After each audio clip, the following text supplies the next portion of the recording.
So, as Ben said, my name is Sawyer Fonnesbeck. I'm from Malad, Idaho. Grew up in eastern Idaho, and so very familiar with the area, and just happy to be here. So, alfalfa hay, of course, is a range livestock symposium, and so a lot of the stuff we're hearing today is about range and cattle and putting our animals out on the range and how to utilize that to the best of our ability. But of course, here in Idaho, our range does not last all 12 months, right? We usually have some parts of the year that we're going to bring those cattle in and feed them some stored forages, right? And so a few years ago, I gave a presentation on testing alfalfa hay, testing hay in general, and how to incorporate that into a ration, and kind of brought about a question that developed the study I'm going to present to you today. And I'll kind of explain that as we go on. All right, so alfalfa hay, how valuable is hay? And I gleaned some of these numbers from my colleagues, Brett and Rita. They do a lot of economics with the University of Idaho, and this came in a report that they just recently published actually on Monday. So cash receipts in 2024 were $380.5 million. 2025, the forecasted number right there, $387 million. And that's just the cash receipts, of course. And about 3.2% is what that makes up of general cash receipts within agriculture here in Idaho. Of course, alfalfa feed, any of our grass hays, these are amazing feeds for the dairy, beef, equine, sheep, other livestock industries that we have here in Idaho. So a very, very valuable commodity to everybody in this room.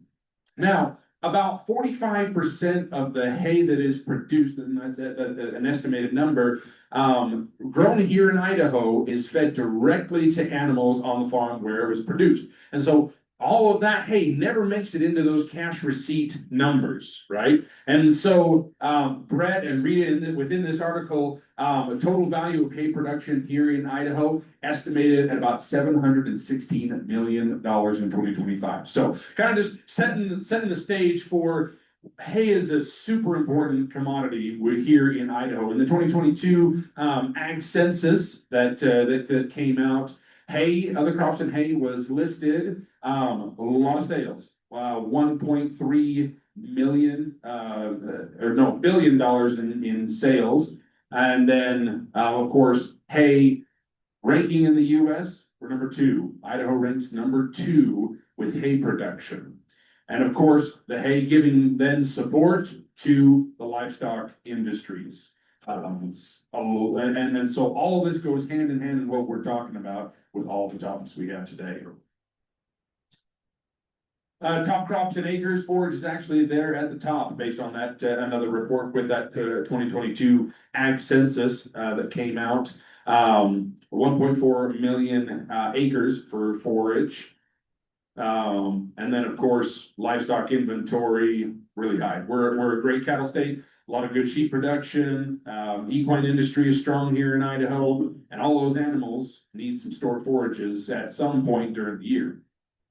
So back in 2023, I mentioned that I did a presentation on doing hay tests and how to incorporate that into rations and meeting nutritional requirements, right? And here in Twin Falls and also in Idaho Falls, the same question actually came up. And that question was, how long, once I take a test and I get the results back, how long are the results from that test going to be good for? And at the time, I didn't really have an answer. And so after the symposium, I reached out to a bunch of colleagues, some of the beef extension specialists, other forage colleagues around me, and nobody really had an answer of how long does that sample last. Also being interpreted, how quickly does the hay degrade in a stack? How long is the nutritional quality good for within a bale of hay? And so diving into it, looking into it, we really didn't have an immediate answer. Looking into it, there was some research done, in the early 90s back in Kentucky and Tennessee. Now, growing seasons in Kentucky and Tennessee, vastly different from what we have here in Idaho. Mostly grass hays over there. We have a lot of alfalfa here in Idaho. And so the data wasn't necessarily applicable to what we were doing here in the Intermountain West. And so it was kind of brought about, well, we need to start looking into this. And so it kind of brought about a bit of a research project. Still pretty early on in my career in 2023. I'm still early on in my career right now. I'm one of the yellow guys on the totem pole. So, but found some funding. Found a $3,000, just a very, very small amount of money through a mini Western SARE grant, Sustainable Ag Research Initiative program. Great program. Got $3,000 from that to run this seed study. So what I did is I purchased alfalfa, just small 2-string bales from local producers within my county. And we'll just list those as X, Y, and Z as the producers. Now, I purchased 12 2-string bales from each of these producers, and I split those into 3 different treatments. Now, the treatments were just the storage types that I've grown up being a farm kid here in Idaho. I've had horses. Neighbors had cattle my entire life, been around it, and I just based it on what I've seen my whole life and kind of some input from some others. And so those 3 storage types were uncovered, just bales set directly on the ground, no tarp, no nothing, just a plain bale. And you probably see those stacks all the time, just off in the pivot corner. They get pulled off, set in the corner, and maybe fed out. Whenever the cattle are great, they put up the electric fence and the cattle are grazing there for a little bit. Tarp hay. This is a stack that I just put a top tarp covering on, and then also a metal shed. I know there's a lot of people, especially within the equine industry, that have hay sheds, and so I wanted to mimic that. So I went out and had built a metal shed and stored some hay in there.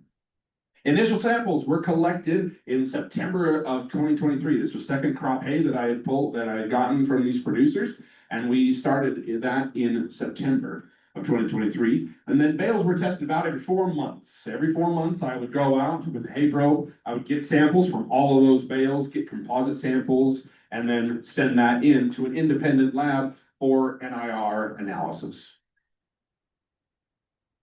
Okay, and so this is my uncovered stack, like I mentioned, just directly on the bare ground. And in fact, I took this picture before I put that other layer on. There was 3 layers of that to equal the 12 bales. And then tarped.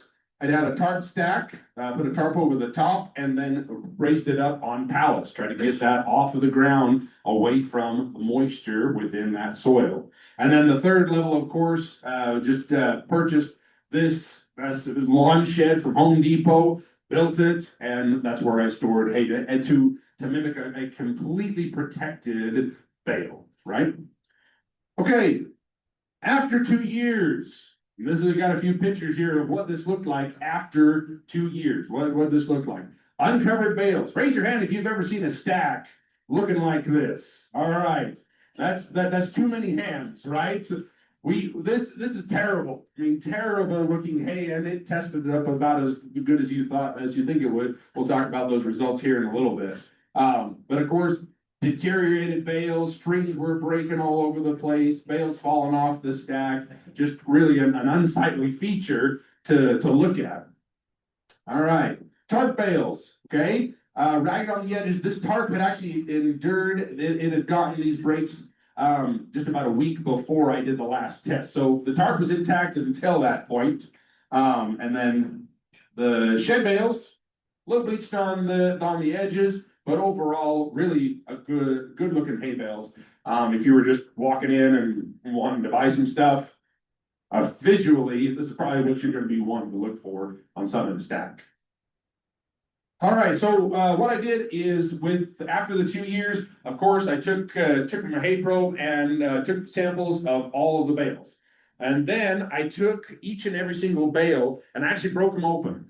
And I looked inside. I wanted to see how much waste was, or how much deteriorated hay was on top, on the sides, the bottoms. What did the inside look? What was the mold content of these bales?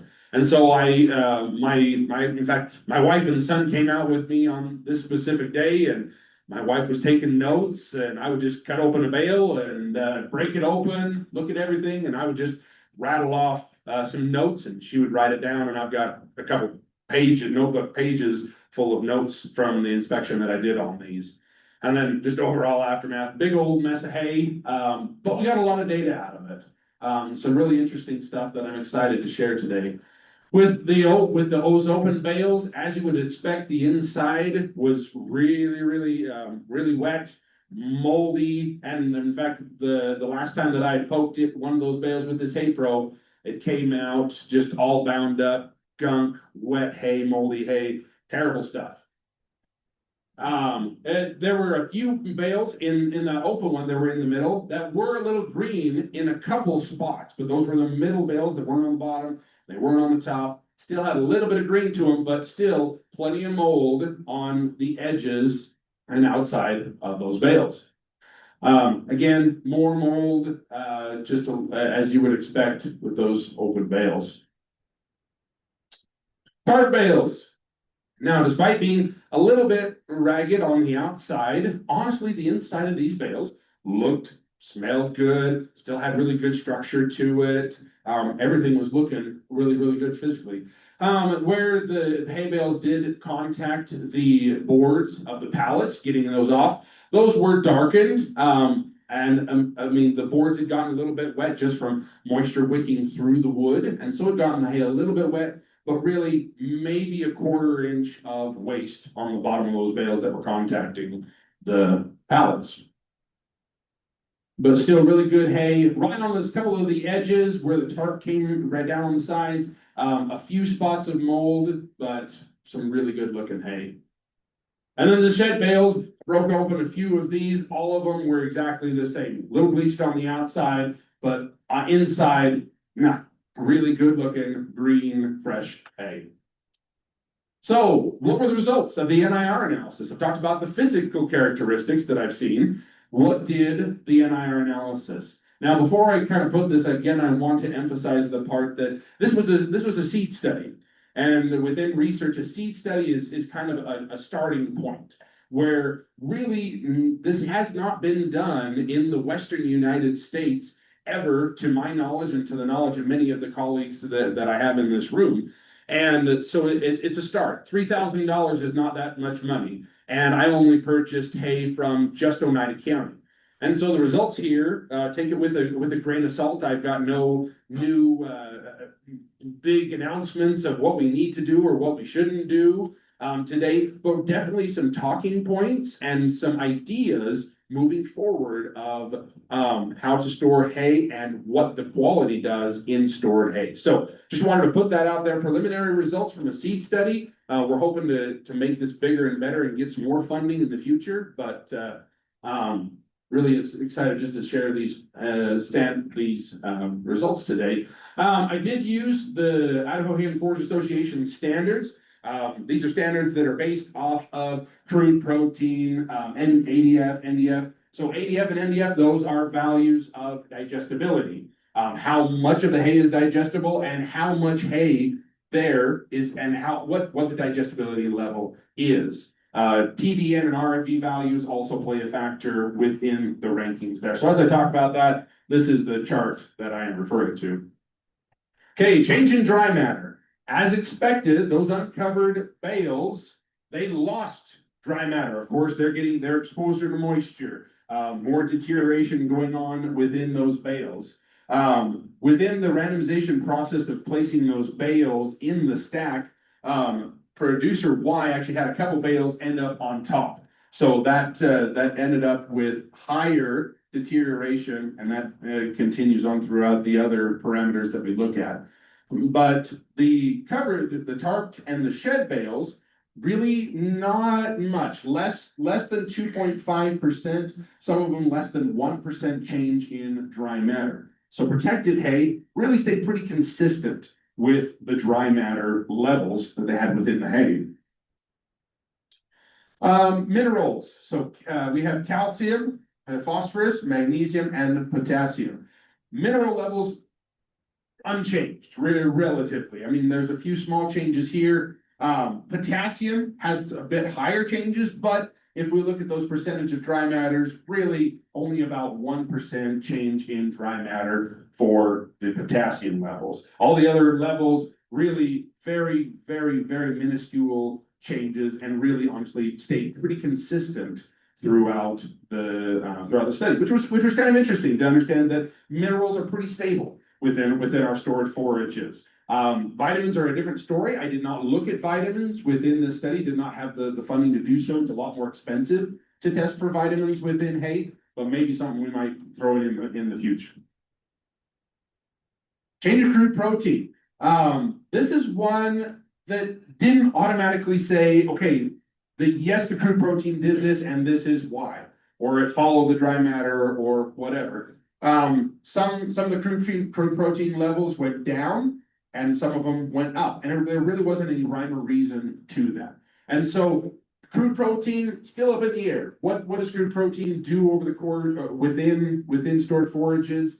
Not sure. I think this was a small enough study that this didn't really manifest itself, that we're going to be looking into more and hopefully gaining some more insight on this within the future. Grab a drink.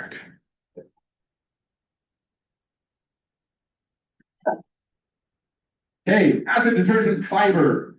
So the fiber values as a percent of dry matter increased greater than 4 or 5, and even in this one about 13, almost 14% of dry matter. And these values increased within the open, and then really less than 2% change in the digestibility within those protected bales. And starting here, kind of moving forward, this is where going into this, I was anticipating a little bit more of a difference between the completely protected bales and then only tarped bales. I thought that there would have been a little bit more nutrient quality loss within the tarped bales because they are more exposed to the elements, certainly more protected than the uncovered bales. But I was expecting a little bit more, and I really didn't see that. Pretty consistent with the tarped and the shed. So something really interesting moving forward as we get bigger and more in-depth studies as to if this continues to manifest itself. NDF again another fiber, larger changes within the uncovered bales, and then very, very small changes, and even a negative change here in some of the shed bales right here and in the one tarp stack. A comment came up as we were in Homedale yesterday that when we look at those fiber values, the one comment that came up was, shouldn't those have gone down because the bales are over 2 years supposedly just breaking down, which should make the fiber more digestible, which is a good comment. After some discussions, we kind of initially had a conclusion that perhaps it's the leaves and the more readily digestible parts of the plant that are getting washed out and getting deteriorated faster than the fiber in there, therefore increasing the amount of fiber left over in the bale, increasing the ADF and MDF values. So some really interesting stuff that we're seeing through that. Decrease in total digestible nutrients, okay, a measure of the energy within that bale.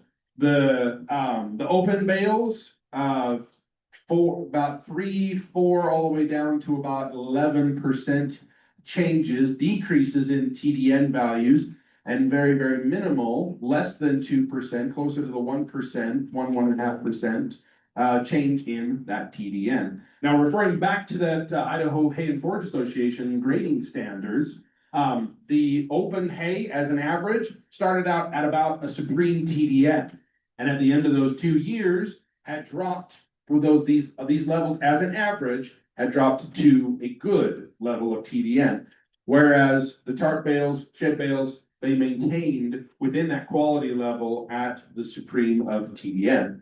So minimal changes.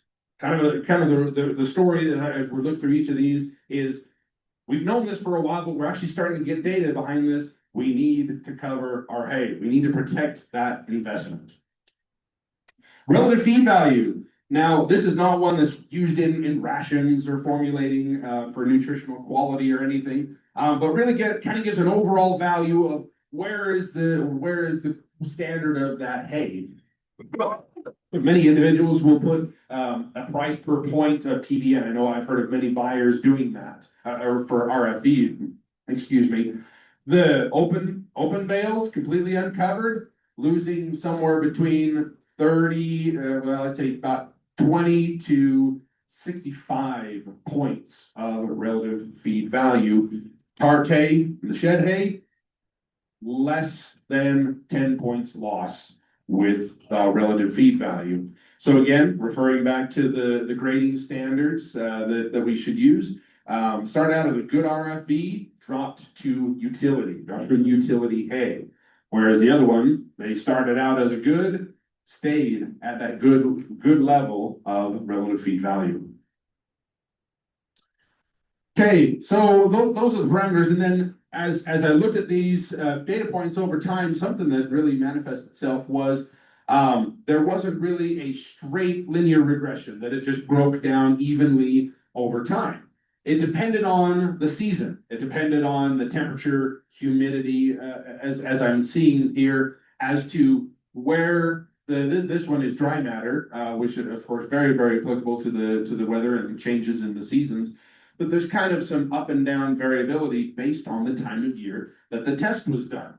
So something that is really, really interesting that we're going to be looking at more is how does specific components within the weather affect when we're going to take our tests. To get accurate tests, do we need to take it in the fall, or do we need to take it in the spring, or just whenever we can? So something really, really interesting we're going to be looking more in depth at. We hit a snag at the home bale right at this slide.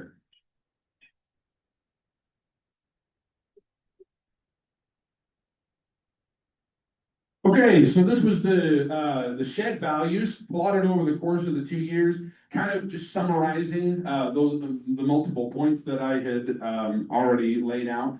But all of these lines down here, relatively unchanged. These are all your minerals: calcium, phosphorus, magnesium, potassium. ADF and NDF values here within the shed hay, relatively unchanged over the course from September 2023 all the way to September 2025. Larger changes, of course, here within the relative feed value and the dry matter. Whereas the open ones over time, larger variations over time, a little bit decrease here, then we get over the course of a year, and then a little bit more as season variability plays a factor in that. Sawyer? Yes, sir. So sorry, there was a question that came in when you were talking about crude protein. Okay. Are those differences in crude protein significant? So I cannot answer that right now. Still working on the statistical analysis within this study. So I don't have any statistics to present today, but we are doing some statistical analysis on this, and hopefully going to have that ready to put out to everybody, hopefully in the coming months. So, but good question.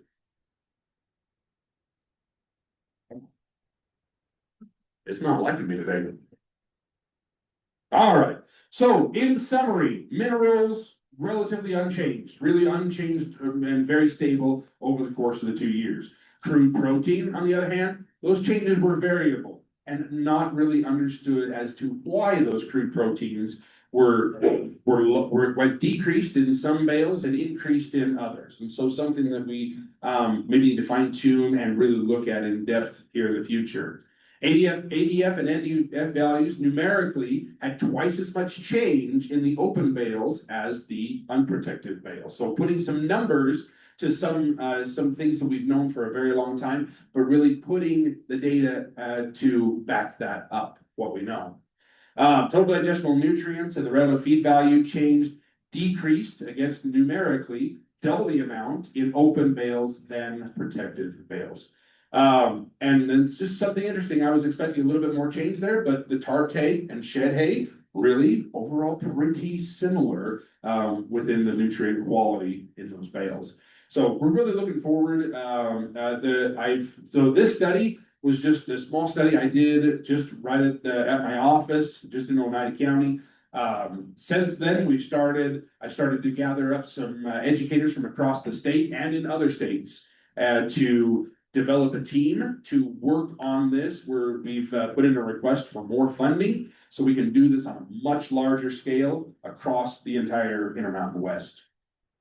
Yes. That was my question on like scaling it to more of a industry standard size stack. Where, I mean, most of those outside bales are sacrifice bales anyway, like what would be where your stack only really had 2 inside bales versus that makes a bigger percent. I guess, what's your anticipation of the results on the more commercial scale? So, and that's a great question. So for those on Zoom, the question was, moving forward, what do we anticipate looking at as far as a research design on a commercial scale? So again, like I mentioned, seed study, I had a limited amount of funding on this one. I didn't have a tractor, 2-string bales, I can manhandle pretty easy.